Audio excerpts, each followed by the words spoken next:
Well, today I'm going to take the clutches out of this X3 2019 Turbo Max right here, and I got to replace the clutch box, which I blew drag racing somebody and threw the belt right through the casing.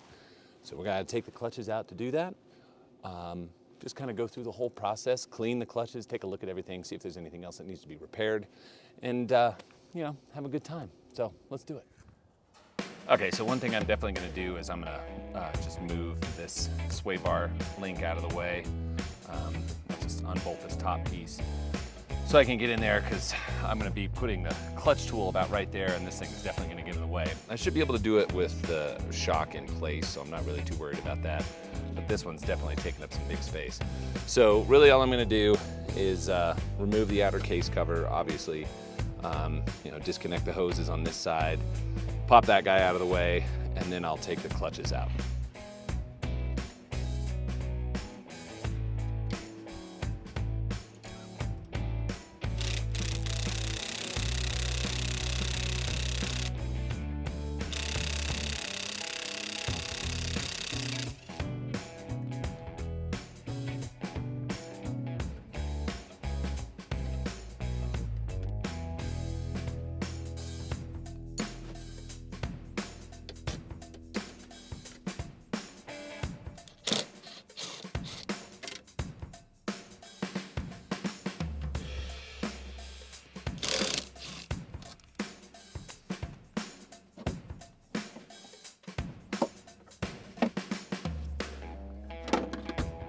Okay, so here's our clutches, primary, secondary, belt obviously.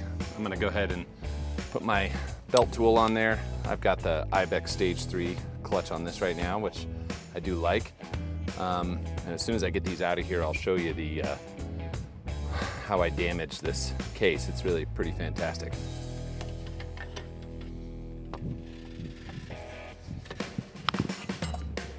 I do love this tool though, man. It sure makes things way freaking easier to change belts super fast. I'm just gonna see if I can pop out this primary here real quick. Got it. All right, so throw my clutch puller in there. Get this thing to disconnect from the case or from the crank. Let's see what size that guy is.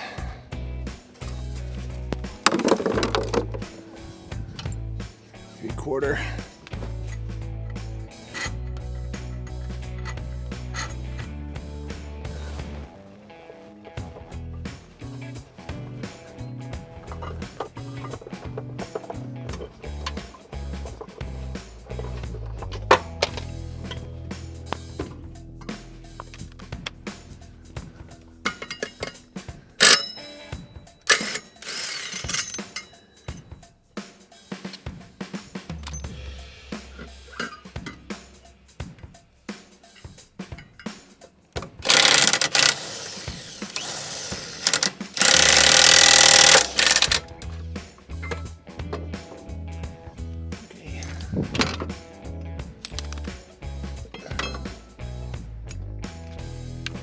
Okay, yeah, you can see I've definitely blown some belts on here, but rollers are in good shape.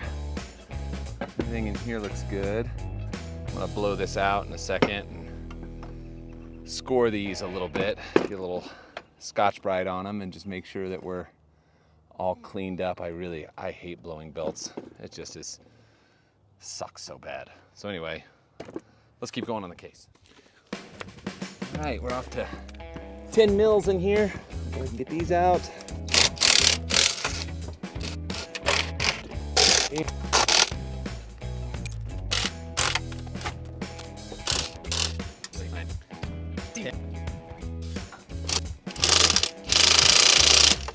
Oh, why?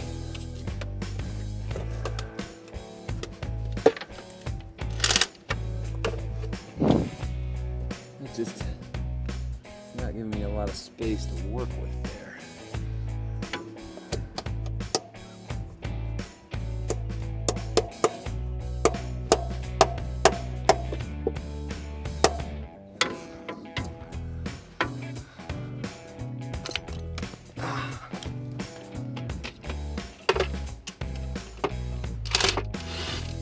Ah, you dick. Well, since this is being an asshole, take it out a different way. Don't need this thing anyway.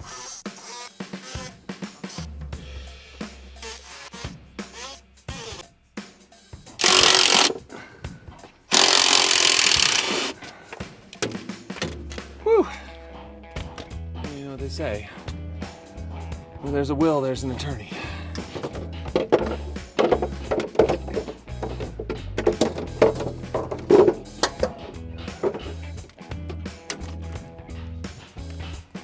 All right, so there she is. You can see, blew right through that thing. Kind of cool. I mean, I'm just replacing it with the same one. I probably could have gone to an aluminum one or something like that. Hopefully this is an isolated event, but I'm gonna pull these studs out that I put in here for the quick clips. These guys, put them back in the other side. I'm actually probably gonna put a few more on. The only thing I don't like about these, if anybody else has them, they can probably relate. I don't feel like you can't really snug up the cover, and I don't know if that's a good thing. So probably, you know, I like the positions of these. I'll do a couple more, and then I just want to have one top and bottom that I can easily get to pop off with my drill, and so I'll leave those as stock.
Okay, so that pretty much wraps this up. You know, it wasn't all that difficult. It probably took about 45 minutes to get this thing done. Probably could have done it faster if my 7/8 socket hadn't rolled down my hill, and it took me a while to find it. But pulling it apart wasn't that big deal. I want you to make sure that you're subscribed. I'm gonna go through the entire build list on this machine, everything that I've done to it, kind of the style of riding that it's built for, and you know, show you some tips and tricks. Also coming up, we'll be switching out these rear spindles. They are notoriously a problem. And you know, I'll walk you through everything about some of the problems that these machines can have and the best way to solve them. So that's it. I'll talk to you guys real soon. See ya.